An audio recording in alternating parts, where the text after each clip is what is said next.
Merhaba arkadaşlar, İki Ters Bir Düz YouTube kanalındasınız. Bugün sizlerle İtalyan ilmek kapatma yöntemini çalışacağız. Bu elimde görmüş olduğunuz kazağın yaka kısmını bu yöntemle kapattım. Oldukça esnek ve şık bir görüntüsü var arkadaşlar. Özellikle yakalarda ve kol kenarlarında oldukça kullanışlı bir çalışma. Bu çalışmanın diğer bir adı da hazır triko lastik kapatma yöntemi arkadaşlar. Hazırsanız yapımına geçebiliriz.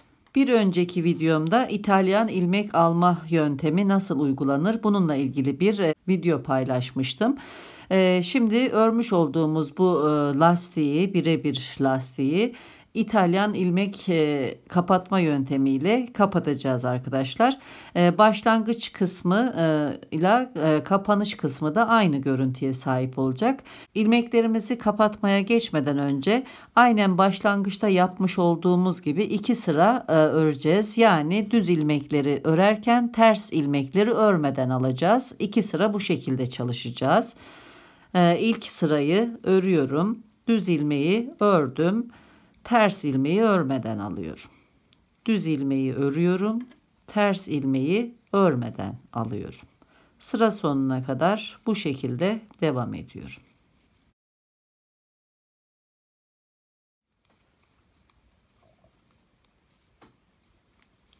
Son ilmeği de örmeden alıp dönüyorum.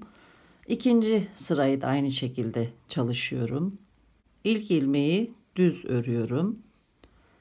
Ters ilmeği örmeden alıyorum. Sıra sonuna kadar bu şekilde devam edelim.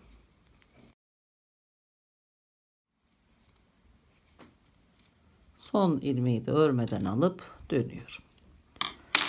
2 sırayı tamamladım. Şimdi ilmeklerimizi kapatacağız. İp ayarını şu şekilde yapıyoruz. Keseceğimiz ilmekler uzunluğunda bir boy bu şekilde alıyorum. 2 3 boy ip bırakıyorum ve ipi kesiyorum. İğneye geçiriyorum ipi ve ilmeklerimi kapatmaya başlıyorum.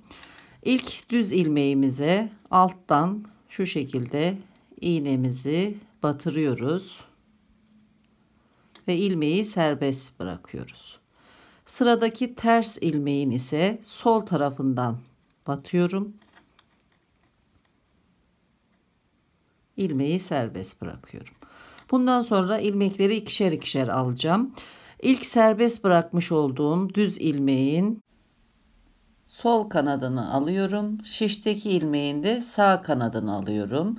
İğneyi çekiyorum. İlmeği serbest bırakıyorum. Arka tarafta ilk serbest bırakmış olduğum ters ilmeğime üstten batıyorum. Şişteki ters ilmeğin de sol tarafından batıyorum. Ve iğneyi çekiyorum.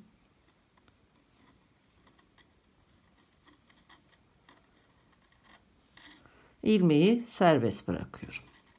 Burada ipimizi çok germiyoruz. Şimdi tekrar düz ilmeklere geçiyorum. Serbest bırakmış olduğum düz ilmeğin sol kanadını alıyorum. Şişteki ilmeğin de sağ kanadını alıp iğnemi çekiyorum. İlmeği serbest bırakıyorum. Tekrar ters ilmeklere geçiyorum. Serbest bırakmış olduğum ters ilmeğe şu şekilde batıp sol kanadını alıyorum. Burada da sol tarafından batıyorum. Sağ kanadını almış oluyorum. İpi çekiyorum. Düz ilmeklere geliyorum. Serbest bıraktığım düz ilmeğin sol kanadını alıyorum. Şişteki ilmeğin de sağ kanadını alıyorum. İlmeği serbest bırakıyorum. Ters ilmeklere geçiyorum.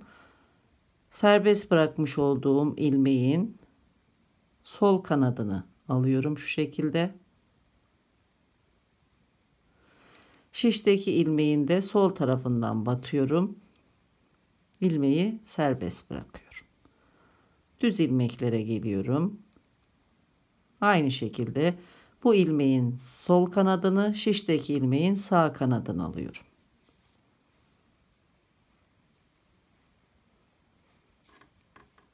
Gördüğünüz gibi yuvarlak bir şekilde kapanmaya başladı. Aynı işlemleri tekrarlıyorum.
Son ilmekleri kapatıyorum. Ters ilmeği alıyorum. Şişteki son ters ilmeği de alıp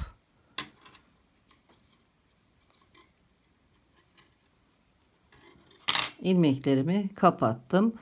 Son ilmekten sonra tekrar öndeki son serbest bırakmış olduğum düz ilmeğe batıyorum.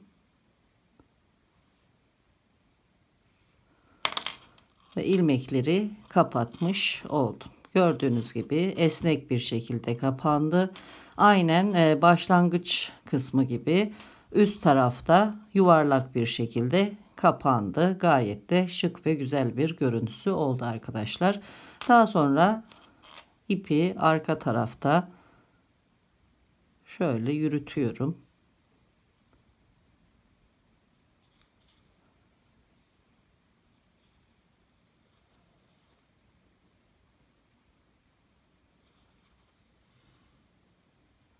Fazlalığı da keserek alıyorum. Hazır triko lastik kapatma yöntemi de bu şekilde. Umarım anlatımda yardımcı olabilmişimdir. Yapacak arkadaşlara şimdiden kolay gelsin. Bir videonun daha sonuna geldik. Yeni videolarda görüşmek üzere. Hoşça kalın.